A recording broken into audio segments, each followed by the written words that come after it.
आपले किशोरप्पा, दिलीपराव दिवार, दणकेकर महाराज, रावसाहेब पाटील, अमोलजी शिंदे, काटेजी, सगळ्यांचं नाव घेण्याची इच्छा आहे, पण जास्त वेळ झाला असल्यामुळे सगळे सहभागी व्यासपीठ आणि समोर बसलेल्या सगळ्या माझ्या महायुतीच्या बंधू भगिनी आणि मित्रांनो, खरं म्हणायला गेलं तर माझ्या पूर्वीच्या वक्त्यांनी लोकसभेच्या निवडणुकीमध्ये स्मिताताई वाघ यांना मतदान का करावं याच्याकरता आपले विचार या ठिकाणी मांडले. खरं म्हणायला गेलं तर ही निवडणूक गटार वाटार मीटरची निवडणूक नाही आहे. ही निवडणूक सोसायटीची निवडणूक नाही आहे, ही निवडणूक केडपीची नाही आहे, ही निवडणूक आमदारांची नाही आहे. ही निवडणूक आपल्या देशाचं भवितव्य ठरवणारी निवडणूक आहे. मी प्रत्येक भाषणामध्ये हे सांगत गेलो आहे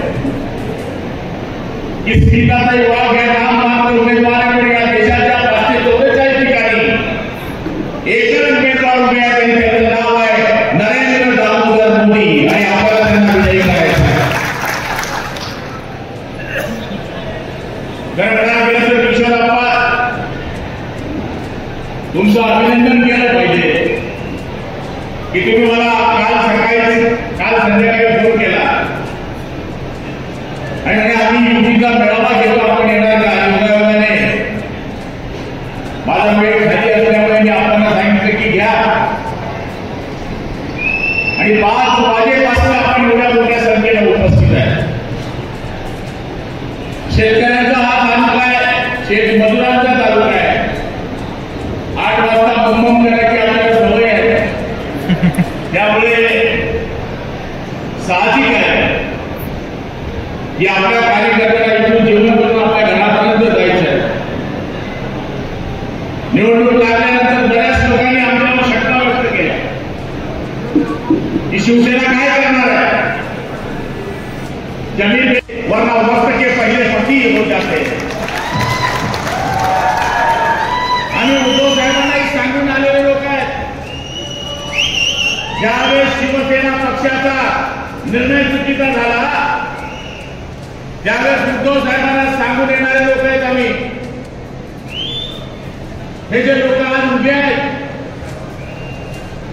जे आमच्या पक्षाच्या मूळ पक्षाच्या गोष्टी करतायत, तर उद्धव साहेबांना 20 आमदार घेऊन सांगून येणारा कार्यकर्ता मी आहे.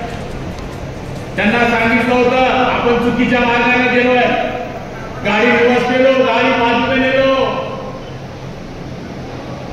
पण उद्धव साहेबांनी ते ऐकलं नाही आणि त्यांना सांगून आम्ही एकनाथ शिंदे बरोबर गुवाहाटीला गेलो आणि आज हे आम्हाला गद्दार म्हणताय. तुम्ही मूळ शिवसेनेचे आहेत का? 15 दिन पहिले तुम्ही भाजप होता, तुम्ही घरापासून तुम्ही 15 दिवस पहिले तुम्ही भाजपचे होते आणि तुम्ही आम्हाला गद्दार म्हणू शकता काय? तुम्ही आम्हाला मतदान करू शकतात काय? आणि आम्ही जे लोक आहेत 35 वर्ष कष्टा घालून हा शिवसेनेचा भगवा झेंडा खांद्यावर घेऊन गाव फिरून शिवसैनिक उभा करणारे लोक आम्ही आहोत. त्यामुळे आयरे गरे नक्की खैरे तुम्ही आम्हाला शिकवायची गरज नाही. यांनी एकच काम चालू केलंय या मतदारसंघात, अफवा. इंग्रजांच्या काळामध्ये अफवा